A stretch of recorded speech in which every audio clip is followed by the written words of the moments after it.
He just betrayed his own king. If Al-Eamon knew what he did at Ostagar, he would be the first to call for his execution. I suppose. Al-Eamon wasn't at Ostagar. He still has all his men. And he was Kaelin's uncle. I know him. He's a good man, respected in the Landsmeet. Of course, we could go to Redcliffe and appeal to him for help.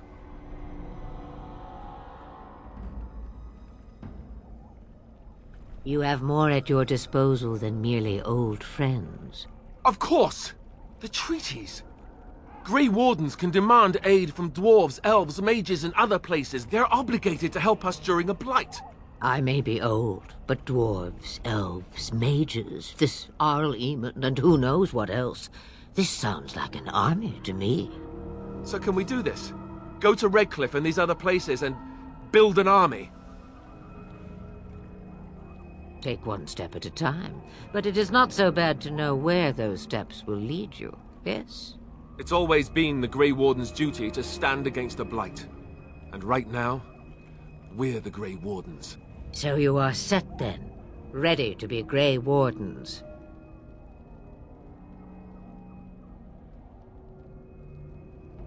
No, thank you.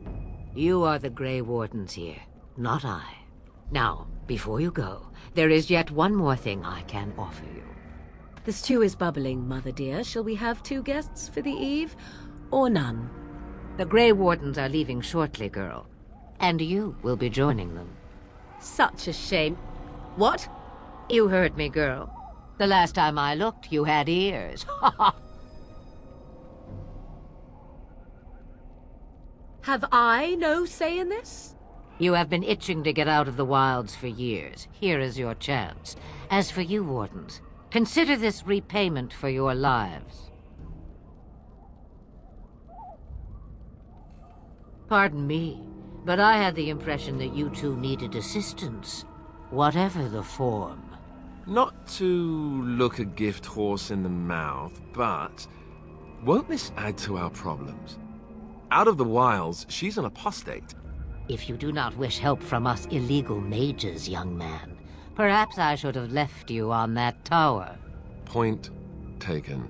Mother, this is not how I wanted this. I'm not even ready. You must be ready. Alone, these two must unite for Eldon against the Darkspawn. They need you, Morrigan.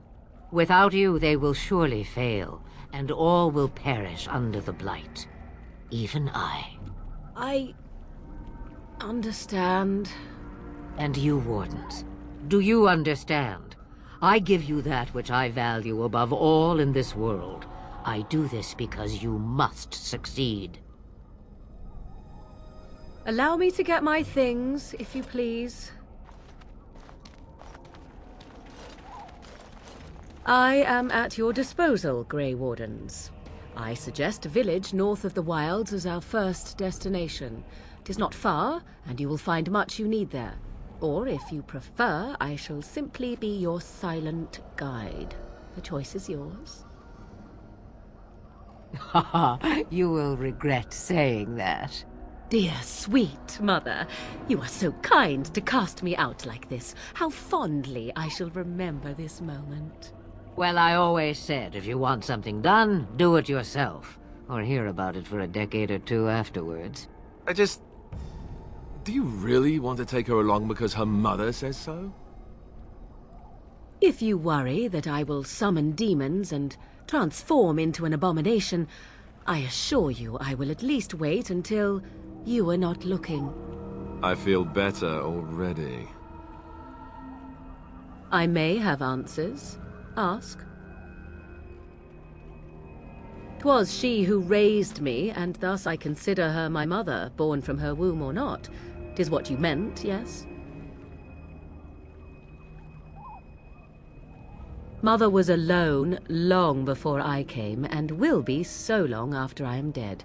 Such is her choice, though I suspect she would claim the choice was made for her. From time to time, I have been to the village I mentioned, watched its people, and pondered what curious beings they are. On occasion, I purchased goods from the village merchants. There I spoke with men a little.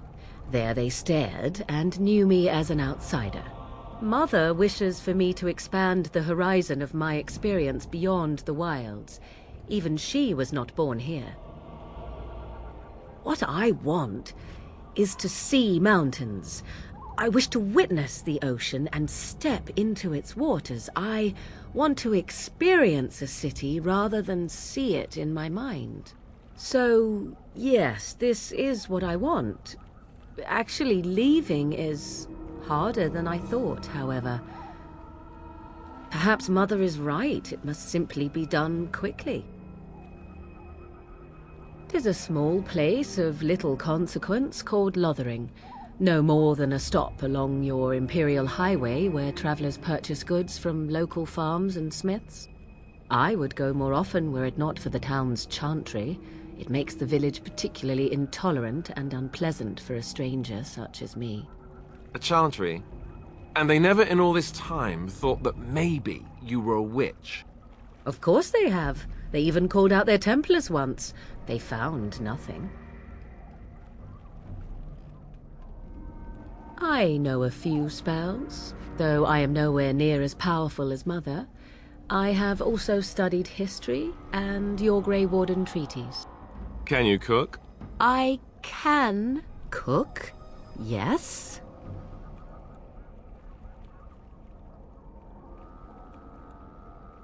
You missed your chance. Now it's charred rabbit from here on out. The real question is how we are going to get your friend past the Darkspawn, is it not? That's true. We can sense the Darkspawn. Conversely, they can sense us. We should be able to sneak past smaller groups, but larger ones, or particularly intelligent Darkspawn, will always detect us. Mother has given me something else for them to smell instead as we pass by. 'Tis important we head out of the wilds, however, not farther in. They come from underground, like an eruption. They broke through deep within the forest, and that is where they will be most concentrated. Farewell, Mother. Do not forget the stew on the fire. I would hate to return to a burned-down hut. Bah! 'Tis far more likely you will return to see this entire area, along with my hut, swallowed up by the blight. All I meant was... Yes, I know. Do try to have fun, dear.